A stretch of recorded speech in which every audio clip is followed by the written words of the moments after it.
Aku buru-buru menutup laptop, kemudian menyiapkan baju dan keperluan lain yang akan kubawa. Jatah cutiku tahun lalu belum digunakan. Tapi kini tiket kereta Jakarta-Bandung sudah aku kantongi demi liburan yang paripurna. Aku akan menghabiskan seminggu penuh di sana sendirian. Setelah merebahkan tubuh ke kasur, aku menarik selimut lalu memasang penutup mata. Aku hanya ingin tidur lebih nyenyak malam ini. Pasalnya, 3 hari berturut-turut aku selalu terbangun tengah malam. Yang pasti bukan karena mimpi buruk, tapi karena perasaanku campur aduk. Kupikir berpisah dengan Indra adalah perkara mudah. Sebulan terakhir aku bisa melaluinya dengan baik-baik saja. Sesekali menangis memang, tapi baru kali ini hatiku rasanya remuk. Aku lalu berbalik tengkurap, menenggelamkan wajahku ke dalam bantal. Yakin gak apa-apa sendirian gitu? Gue temenin deh ya, nanti gue ambil cut. Aku memotong sebelum Disti melanjutkan kalimatnya. Nggak, awas aja loh sampai ngintilin gue. Please Dis, gue udah gede, bisa jaga diri. Bawel banget loh sumpah. Kekesalanku pada Disti makin memuncak. Aku menutup telepon dari Disti lalu memejamkan mata sejenak. Saat ini aku sedang memvisualisasikan hal-hal yang ingin aku lakukan di Bandung nanti. Menyusuri Jalan Braga, mampir ke sumber hidangan, kemudian duduk di kursi taman memperhatikan orang-orang sekitar. Perjalananku kali ini gak boleh gagal. Aku cuma ingin terbebas dari segala belenggu perasaan yang gak nyaman. Dan karena 4 jam lagi keretaku berangkat, maka aku harus bersiap sekarang. Entah aku yang lupa atau kebetulan sedang bebal otaknya. Sudah 1 jam perjalanan dari Setiabudi, aku belum juga sampai Gambir. Kalau menurut Google Maps, seharusnya hanya 30 atau 40 menit, tapi jalanan Jumat sore memang keparat. Aku cuma berdoa agar taksi yang aku naiki ini bisa satset. Jangan telat, minimal 10 menit sebelum keretanya berangkat, please. Walaupun aku gak alim-alim amat, aku masih percaya jika kita sering lolos dari ketidakberuntungan, kemungkinan besar adalah berkat doa ibu. Seperti yang aku alami sekarang ini. Taksiku mendarat di Gambir tepat pukul 17.50, 15 menit sebelum kereta berangkat. Aku cepat-cepat turun dari taksi, menggeret koper kecilku menuju mesin penukaran tiket. Setelah berhasil melewati pintu pemeriksaan, aku setengah berlari ke peron 2. Napasku naik turun. Untungnya aku sudah di kursiku sekarang, 5D, dekat jendela. Aku membaca lagi tiketku dan melihat ke arah gerbong eksekutif 2, memastikan kalau aku gak salah naik. Bagiku, bepergian dengan kereta adalah salah satu kebahagiaan yang berbeda. Bonusnya, kita bisa melihat pemandangan dari jendela. Kalau di luar lagi hujan, dan kita lagi sedih, seperti aku sekarang, rasanya kayak jadi model video klip. Mbak, aku boleh nitip sebentar? Mau ke toilet, khawatir hilang soalnya. Lamunanku buyar oleh suara lelaki ini. Ia menunjuk kursi 5A miliknya, juga tasnya. Oh, boleh. Aku hanya mengangguk seperlunya. Kemudian lelaki itu berbalik badan, hilang dari pandangan. Hampir setiap jam, Disti selalu menanyakan, apakah aku baik-baik saja. Aku hanya bisa tertawa geli membaca kalimat terakhir dari Disti. Katanya, semoga bisa ketemu cowok baik-baik di Bandung. Mbak, makasih ya udah mau dititipin. Suara lelaki tadi kembali terdengar. Dia sudah kembali dari toilet. Setelah duduk di kursinya, dia tersenyum padaku. Senyum yang terlihat tulus. Kedua matanya ikut menyipit. Oh iya, sama-sama mas. Aku mengangguk singkat. Mataku memandang keluar jendela. Sudah pukul 8 malam rupanya. Walaupun hari telah gelap, langitnya terlihat terang. Bulan sedang purnama. Hanya saja ada sedikit gerimis di mataku. Tak lama pipiku basah. Aku menyeka air mataku, lalu memejamkan mata beberapa detik. Ada Indra di sana, jelas sekali. Bukan cuma bayangannya, tapi segalanya tentang Indra. Cara dia menggenggam tanganku dulu, cara dia memandangku dengan kedua matanya, dan cara dia memuji betapa tajam mataku saat bertemu dia. Itu semua membuat kami saling jatuh hati. Dan di antara hal-hal manis yang pernah kami lakukan dulu, ada rasa sesak yang sulit termaafkan. Semuanya tiba-tiba kandas tanpa alasan yang jelas. Aku belum siap dan gak akan pernah siap menghadapi akhir cerita semacam ini. Mbak, sorry, aku boleh pinjem charger Androidnya sebentar? Sudah 3 kali aku mendengar suara yang sama. Tapi kali ini momennya kurang tepat. Karena saat itu mataku agak sembab dan sedikit memerah. Aku langsung merogoh tas ranselku, mengambil charger Android untuknya. Ini mas, pakai aja. Satu tanganku menyerahkan charger, satu lagi mengusap sisa air mata di pipi. Oh oke, makasih ya mbak. Lelaki tadi kembali ke kursi. Ini mbak. Dia menyodorkan tisu padaku. Wajahnya yang tadi agak canggung sekarang terlihat lebih normal. Makasih ya mas. Aku menyambut tisu dari tangannya. Setelah mengusap tisu ke ujung-ujung mata, aku menenggak air putih dari botol minumku. Seenggaknya aku sedikit lebih lega sekarang. Seolah ada 1/4 kepedihan yang sudah luruh bersama air mata tadi. Aku memencet tombol di bagian kiri kursi, membiarkan sandaran kursi makin landai. Tak lama mataku terpejam. Berusaha lebih keras untuk menyingkirkan indera dari kepala saat itu. Tapi sekarang pelipisku agak sakit, jadi kubiarkan mataku terpejam lebih lama. Berharap semua sakit yang ada di kepala, juga hati, hilang seketika. Tak lama aku melihat bayangan lain di sana. Tapi aku sulit mengenalinya. Aku juga sulit membedakan ini mimpi atau bukan. Rasanya seperti mimpi, tapi terasa nyata. Sayangnya aku tahu betul yang aku rasakan ini bukan kenyataan. Mbak, mataku masih tertutup, tapi aku mendengar suara yang gak asing di telinga. Mbak, kali ini ada sesuatu yang menyentuh lenganku. Mbak, ini udah sampai Bandung? Maaf ya kalau agak ngagetin. Oh iya. Gak apa-apa mas. Makasih udah dibangunin juga ya. Aku setengah sadar membalas ucapan lelaki tadi. Sambil memastikan barang-barang yang kubawa, aku kemudian beranjak dari kursi. Kugeret koper merahku menuju pintu keluar. Kemudian kulihat jam di tangan, dan kini hampir pukul 9 malam. Entah kenapa perjalanan kali ini rasanya melelahkan. Sejak tadi aku juga gagal memesan taksi online. Aku sampai menelepon 2 teman yang ada di Bandung, tapi mereka lagi dinas keluar kota. Saat ini aku hanya ingin sampai ke hotel segera, mandi air hangat lalu tidur dengan nyenyak.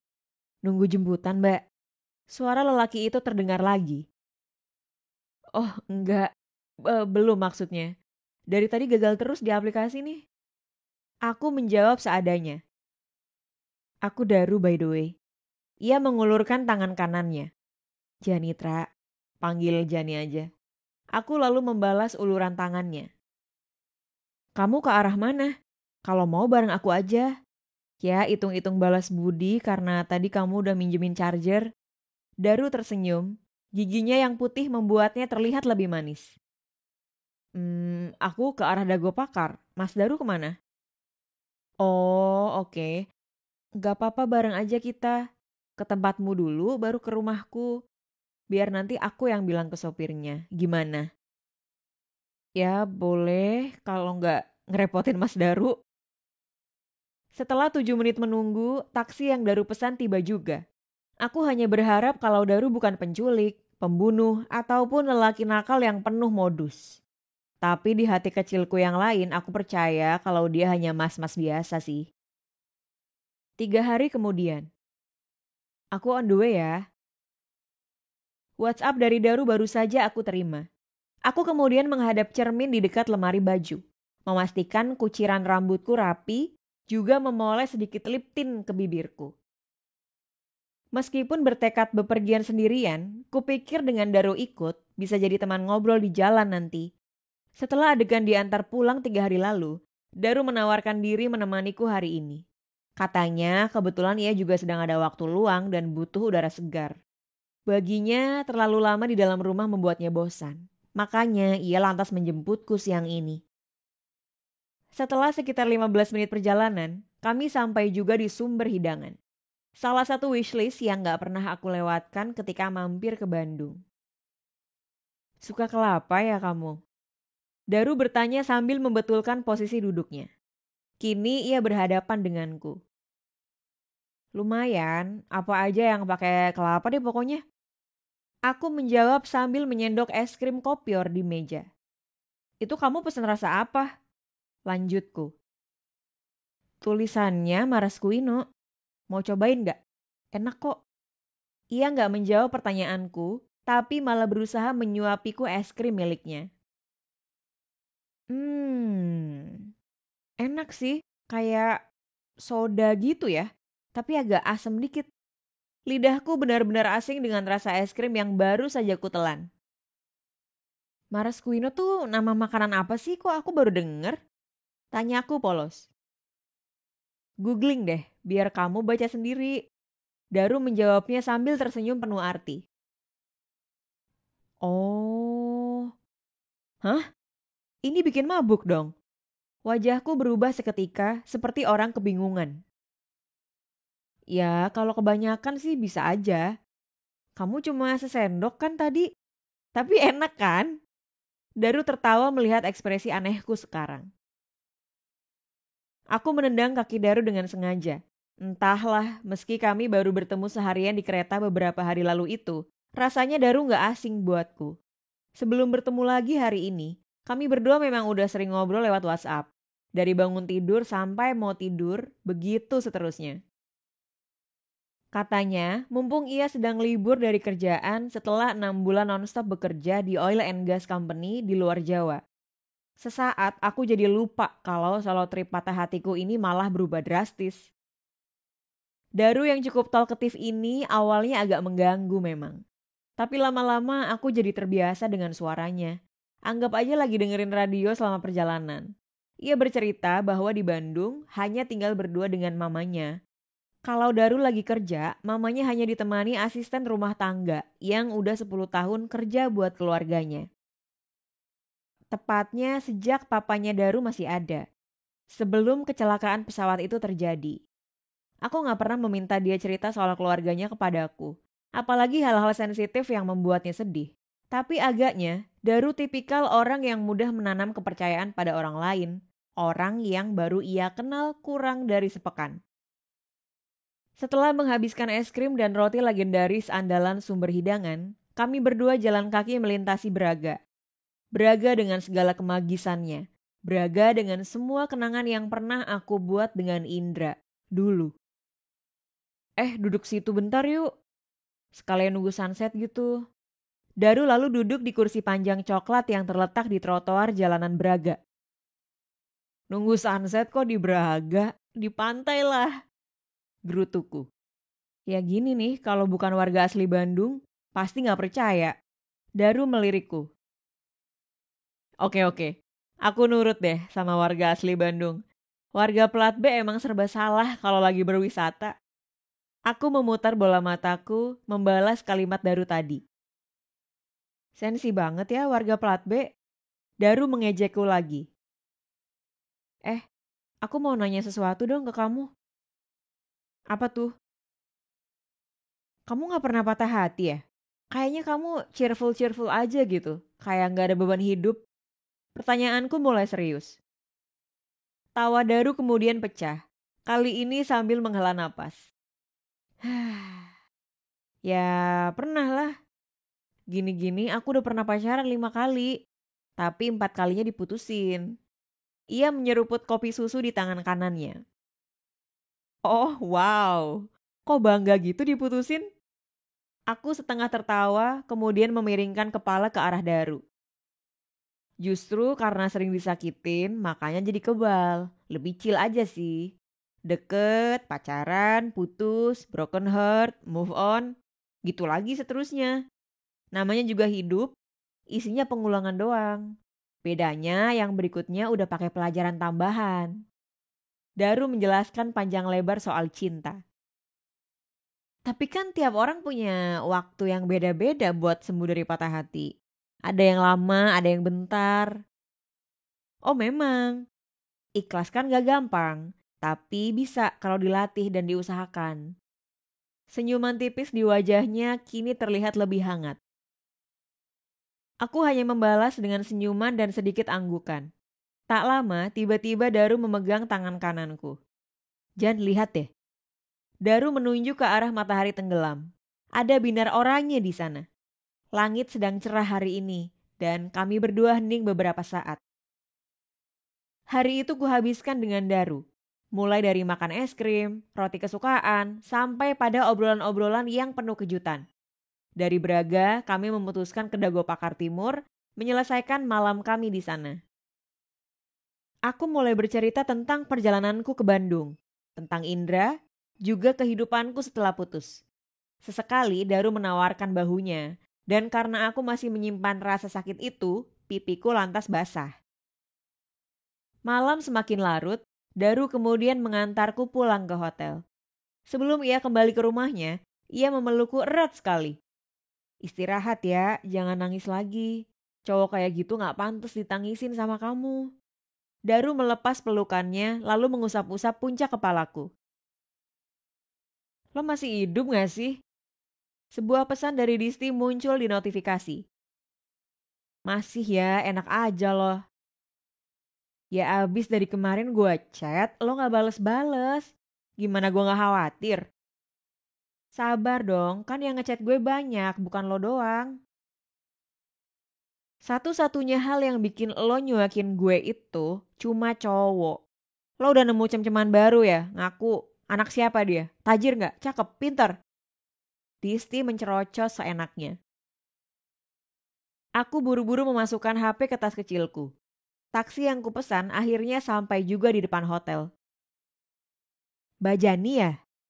Tanya driver sembari membuka jendela mobil. Iya pak, yang ke Setiabudi. Aku menjawab lalu duduk di kursi penumpang. Daru mengundangku ke rumahnya. Awalnya aku ragu. Tapi kupikir sekalian aja lah biar aku gak bosan-bosan amat di kamar hotel sebelum pulang ke Jakarta besok. Setelah sampai di rumah Daru, aku bertemu dengan mamanya. Mungkin usianya 50-an tahun, gak jauh beda dengan ibuku. 11-12 dengan Daru, mamanya suka sekali mengobrol. Mulai dari cerita soal Daru ketika masih kecil, sampai pindah-pindah sekolah karena ikut almarhum papanya dinas. Meskipun baru kenal, mamanya kelihatan penyabar dan penyayang. Bahkan mamanya memberiku bekal sebelum aku pulang ke Jakarta. Kata Daru, kamu suka batagor ya? Ini dibawa aja ke Jakarta. Buat kamu ngemil di sana. Hitung-hitung obat kangen Bandung. Aku jadi merasa utang budi karena mamanya memberiku sesuatu yang aku suka. Suatu hari kalau aku ke Bandung lagi, aku janji bakal bawa hadiah juga buat mamanya Daru. Setelah sekitar 4 jam mampir ke rumah Daru, aku lantas pulang ke hotel. Malam itu aku membereskan koper kecil plus barang-barang yang kubeli di Bandung. Karena jadwal keretaku pagi sekali, aku takut gak keburu. Aku udah di depan hotel ya. Daru mengirimiku pesan. Kemarin sebelum aku pulang ke hotel, Daru menawarkan diri untuk mengantarku ke stasiun. Ya, sepi deh. Kamu udah balik ke Jakarta. Daru memulai percakapan di pagi buta di dalam mobil. Kan ada mama kamu di rumah. Aku menjawab sekenanya. Kami gak banyak mengobrol saat itu. Entah merasa sedih atau karena masih pagi betul untuk bercakap-cakap lebih banyak. Hanya ada suara radio yang mengisi keheningan di dalam mobil. Setelah 30 menit, mobil Daru sampai juga di parkiran stasiun Bandung. Aku nganter sampai sini ya, biar langsung jalan lagi, soalnya mau nganter mama ke gereja.